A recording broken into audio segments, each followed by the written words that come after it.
Hello, welcome in as we take on Grandmother Silk here in our How to Beat Boss Guide series. Really quickly before the fight, during the run up, I just want to talk strategy real quick because I am using the Wanderer crest for this fight. I like this crest, I'm a fan.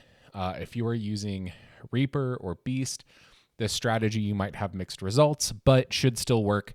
Even if it doesn't, I'm going to talk through how to go through this fight anyway for you.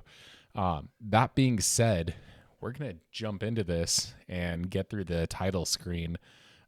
This boss fight is so epic. I love this. First time playing through this just gave me like Radiance vibes. See the object in the distance turned into the boss. So we got the title screen here. As far as strategy goes, our plan here is we're going to want to down pogo and stay vertical as much as humanly possible. You're going to see me take a bunch of unnecessary hits because I suck at dodging these needles. I don't want to be bothered dodging these needles, but if you need to, that's how you do it. You stay in between the vertical ones and you float through, dash through, claw line through those horizontal ones. So if you are struggling using Reaper or Beast or the Hunter Crest, whichever, that's how I recommend you avoid the needles. But not for us. We're going to try and stay vertical with Wanderer Crest as much as possible. And like I said, this should still work with any of the crests. But basically, we're going to stay up at the top or even off the top of the screen as much as humanly possible. You can see me there. I'm just down pogoing those needles and avoiding a lot of them that way. That said, when the boss does that silk attack that covers the screen, you do not want to be off the top of the screen because if you are, it will hit you. Trust me, I know. So whenever you see that, you want to just come down, either float in a safe space in the center or stand in a safe spot on the ground, and you'll be just fine. That first phase goes by pretty quickly. Boss doesn't have a ton of health, but the cadence here really is going to be, we're going to down pogo the crap out of it, down pogo the needles.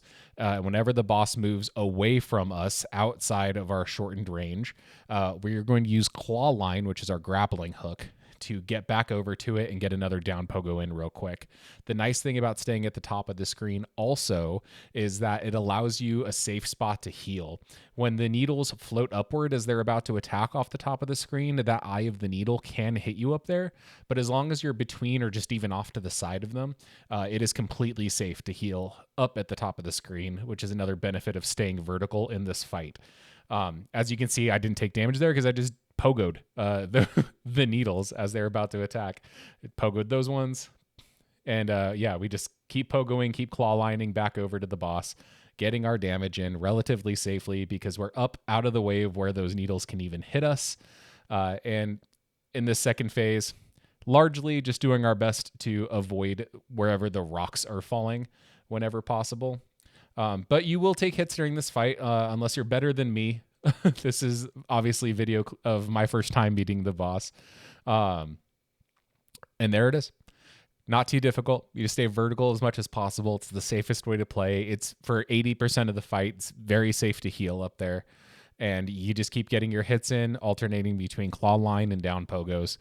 You down pogo as much as you can to get that damage in, and then claw line back over to the boss. 1, to damage it, and then 2, to close distance as quickly as possible. It's reliable, it works, and it should work with all crests. Like I said, though, if you're struggling with Reaper or Beast or any of the other crests, all you got to do is just dodge the needles in the screen. Everything else applies. Continue to claw line, continue to attack, and you got this. Let me know down in the comments what you want to see next. If you found this helpful, please leave a like. If you want to see more content, please subscribe. Other than that, cutting off the final scene here to avoid spoilers, but y'all take care. Get in there, beat the boss. I believe in you, and I will see you next time.